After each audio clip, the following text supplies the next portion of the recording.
A warmer, windy, and sometimes wet weekend ahead. Hey everyone, it's meteorologist Joe Martucci. While you're inside during a few of those showers on the weekend, you can check out my winter outlook. It's coming out this Saturday, and you can find it on my website, on my social media platforms. We do a lot of research with NYNJPA weather. Steve DiMartino, my friend here, my fellow certified digital meteorologist, as he talks about what he can expect as we go into this winter.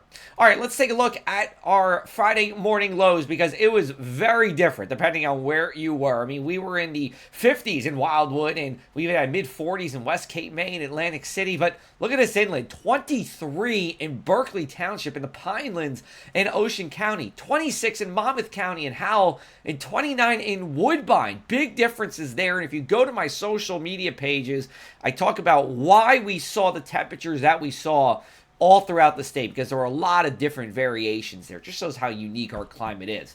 Here's a look at our futurecast. We are dry for today, but as we go into tonight, we do expect a few rain showers, mainly after midnight, but they're out by 8 a.m. at the latest, and then we're dry for our Saturday. And it's going to be warm. I would say if you can put out the holiday decorations Saturday, do it. We go into Sunday, and we're expecting more rain showers. This time, though, this comes during the middle of the day, from about 10 a.m. to 4 p.m. here across the area, and there will be some heavier rain with that. We take a look at our forecast rainfall totals, and you do see Toms River at 7/10 of an inch, Long Branch at 8/10 of an inch, but there's that Cape May bubble not showing all that much rain here, and it really does look like Toms River on north in the coastal counties will see the most rain this weekend, and most of that comes during that middle part of the day on Sunday. So here's a look at our Friday forecast here.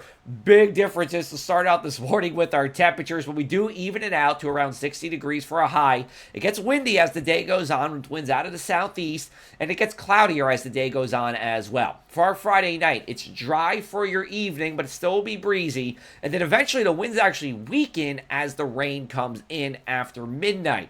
It's a mild night. Low temperatures will be in the 50s from Woodbine all the way up to Seabright. For our weekend, it's mostly dry. However, Saturday's definitely the drier of the 2 days.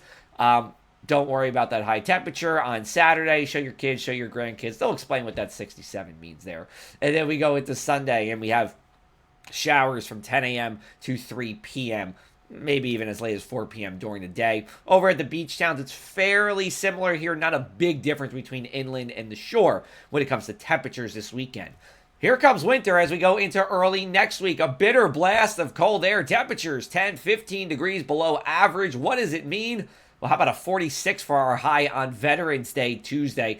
Cold out there for sure. And we're going to be in the lower 50s for Monday as well. We look at that low temperature. We're around 30 on Monday night. I expect to see a good variation. Some spots will be in the low 20s inland as well in the Pinelands, and then we're in the mid 50s for the middle part of next week. Now, even at the shore, I do believe the beach towns could see our first frost of the season on Monday night. But in terms of this weekend, we're looking for it to be mostly dry.